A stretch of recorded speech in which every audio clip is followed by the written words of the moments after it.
नमस्कार मित्रों।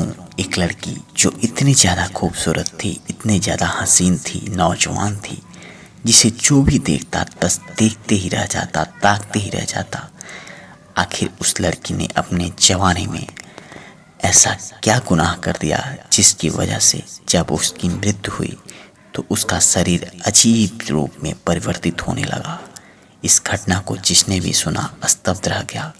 जो लोग भी इस घटना की सच्चाई जानने की कोशिश की, उन्होंने इस वीडियो को पूरा देखा और उन्हें अंत में सचमुच यह मालूम हो गया कि यह सही बताई गई है घटना। और इस घटना के माध्यम से यदि आप अंत तक बने रहते हैं तो आपको भी एक ऐसा संदेश मिलेगा जिसकी बदौलत आप आने वाली अपनी ज़िंदगी में बहुत कुछ सुधार सकते हैं और आपको भी इसका बहुत ही ज़्यादा लाभ मिलने वाला है मित्रों। तो आइए बिना किसी देरी के इस घटना को शुरू कर लेते हैं। ऐसी लड़की जिसकी खूबसूरती की चर्चा चारों तरफ गांव मोहल्ले हर लोग करते थे, वह जिस रास्ते से गुजरती लोग उसे देखते रह जाते और लोग उसकी तारीफों की पुल बांधने लगते। कितनी खूबसूरत है, कितनी हसीन है। लेकिन आखिर वह अपने जवानी के समय में ऐसा कौन सा गुनाह करती जाती थी जिसकी सज़ा उसे अंत में मिली। तो मित्रों, सबसे पहले तो वह लड़की अपने जवानी के समय में अपने को सजने संवारने में, अपने आप को खूबसूरत देखने में, लोगों को दिखाने में और लोगों की तारीफ़ों के पुल सुन सुन के इतना ज़्यादा घमंडी हो गई थी, इतना ज़्यादा वह लोगों को बेवकूफ़ समझने लगी थी जिसका कि कोई हद हिसाब नहीं था। वह लोगों को ऐसे बेवकूफ़ बनाती, ऐसे उन्हें अपने जाल में फंसा लेती थी जिसका कि आप अंदाज़ा ही नहीं लगा सकते थे। जब देवदूत आए और उसके शरीर में इतने सारे परिवर्तन देखे मरते समय, तो वह उसकी माँ से पूछने लगे कि आखिर आपकी बेटी ने ऐसा कौन सा गुनाह कर दिया है जिसकी वजह से इसे अंतिम समय में इतना दुख झेलने पड़ रहे हैं। लेकिन उसकी माँ ने बताने से इनकार कर दिया, क्योंकि माँ तो माँ होती है और माँ के लिए बेटी से बढ़ के कोई धन नहीं होता है। वे कभी नहीं चाहते हैं कि उसके बेटी का कहीं इज्जत जाए, कहीं उन्हें बदनामी झेलना पड़े। वह माँ भी यही सोचती रही और वह नकारती रही। लेकिन देवदूत ने जब ज़बरदस्ती किया और पूछने लगे कि आखिर क्या बात है, यदि आप बता देती हैं तो हो सकता है इसकी गुनाह कुछ कम हो जाए और हम लोग भी इसे इंसाफ दिला पाएंगे। फिर उसकी माँ बताने लगती है कि देखिए, जब यह अपने जवानी के समय में लोगों के साथ जाती थी तो लोग इसे बहुत अच्छा कहते थे, बहुत तारीफ़ करते थे और यह उसी का गलत फ़ायदा उठाती थी। लोगों को बेवकूफ़ बनाती थी, लोगों को ठगती थी, लोगों के साथ मौज मस्ती करती थी और अंत में उन्हें अपने से दूर कर देती थी। यह उन्हें धोखा देती थी। यह इसका पहला गुनाह था जो इसने बहुत ही बढ़ चढ़ कर किया और हो सकता है उसी का नतीजा हो कि आज हमें ये दिन देखने पड़ रहे हैं। देवदूत ने पूछा, बस इतना सा गुनाह तो नहीं हो सकता, और इसने क्या क्या किया।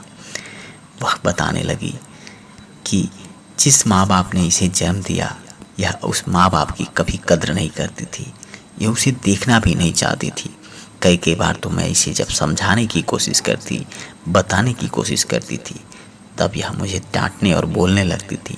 कई बार मुझे थप्पड़ मार देती थी, जिसकी वजह से हम चाह कर भी इसे सही रास्ते पर नहीं ला पाते थे और आए दिन इससे झगड़े होते रहते थे। इसने कभी माँ बाप की इज्जत ही नहीं की। मित्रों, आज भी यह देखा जाता है कि जिस माँ बाप ने इतना दुख सहा, इतने कष्ट झेले, अपने बच्चों के लिए क्या क्या नहीं किया, आज वही बच्चे उस माँ बाप को देखना तक नहीं चाहते, उनकी बातें सुनना तक नहीं चाहते। और तो और कई बच्चे ऐसे भी हैं जो उस माँ बाप को अपने से अलग कर देते हैं, उन्हें दूर कर देते हैं और ऐसे समय में दूर करते हैं जब उनका कोई सहारा नहीं होता है। फिर उन देवदूतों ने पूछा, इसका और गुनाह कौन सा है? तो कहने लगी कि यह कभी भगवान को मानती तक नहीं थी, पूजा पाठ नहीं करती थी।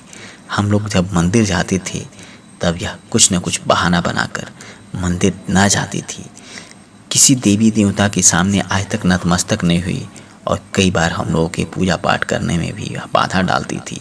हो सकता है ईश्वर की इच्छा यही हो जिसकी वजह से इसकी अंतिम विदाई के समय इसके शरीर में इतने सारे परिवर्तन हो रहे हैं।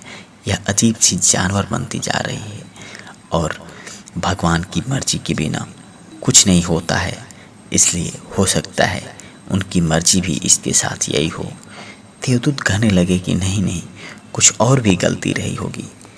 तो उसकी माँ बताने लगी कि जो लोग इसकी सहायता करते थे, जो लोग भी इसकी मदद करना चाहते थे, मदद करते थे, या उनका मदद लेने के बाद से उन्हें दुत्कार देती, बोल देती, भगा देती, बहुत ही बड़ी एहसान फरामोश थी।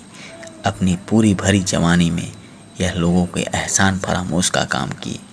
लोग इसकी मदद करते रहे, लेकिन यह लोगों को धोखा देती रही, जिसकी वजह से हो सकता है आज हमें ये दिन देखने पड़ रहे हों। मित्रों, जैसे जैसे उसका शरीर, उसका रूह निकलता जा रहा था शरीर से, पाँव से होते हुए मुंह के रास्ते, होठों के रास्ते आ रहा था, वैसे वैसे इसके शरीर में परिवर्तन लगने लगे थे। और इस सीन को देखने के लिए उसके अगल बगल के गांव जवार के सारे लोग इकट्ठा होने लगे थे। सब लोग झूम के देखने लगे थे। और कई बार ऐसा होता भी है जब लोगों की बद्दुआएं आपको लगती हैं तो आपके शरीर में कोई भयंकर बीमारी, कोई ऐसी पीड़ा, कोई ऐसे कष्ट हो जाते हैं जिसके की कभी आप कल्पना भी नहीं कर सकते हैं। सेम यही कहानी उस लड़की के साथ भी हो रही थी, जिस लड़की ने अपनी भरी जवानी में कभी सोचा नहीं होगा कि उसे ये दिन देखने पड़ेंगे। उसकी मृत्यु ऐसे दर्दनाक रूप से होगी, उसे आज यह सब झेलना पड़ रहा था। आखिर आप उस माँ बाप की इज्जत क्यों नहीं कर पाते, जिस माँ बाप ने अपना सब कुछ त्याग कर आपको पाला है, पोसा है, बड़ा किया है। आखिर बच्चों के अंदर वह कौन सी कमी रह जाती है जिसकी वजह से वही माँ बाप उसे बुरे लगने लगते हैं और दूसरे लड़के लड़कियां उसे अच्छे लगने लगते हैं। मित्रों, ये बहुत बड़ा चिंता का विषय है और इसी की वजह से उस लड़की के साथ इतने सारे जुल्म हुए, इतने सारे परिवर्तन हुए। तो मित्रों, जब कभी भी, जहाँ भी आपको भी यदि ऐसी गलतियाँ करते हुए महसूस होता है, नज़र आता है, तो आप उसे ना करें, क्योंकि आप लोगों का जितना इज्जत करेंगे, मान सम्मान करेंगे, लोगों के नज़र में उतने बढ़ते जाएंगे। आपकी मान मर्यादा प्रतिष्ठा लोगों की नज़र में और ज़्यादा बढ़ जाएगी और लोगों का प्यार और दुलार आपको मिलता रहेगा। तो मित्रों, उम्मीद करता हूँ यह छोटी सी कहानी के माध्यम से आपको कुछ नया सीखने को मिला होगा। यदि चैनल पे नए हैं तो चैनल को सब्सक्राइब कर लीजिए, अपने मित्रों यारों के साथ साझा कर दीजिए, जिससे कि उनको भी इस तरह की अच्छी जानकारियाँ मिल सकें।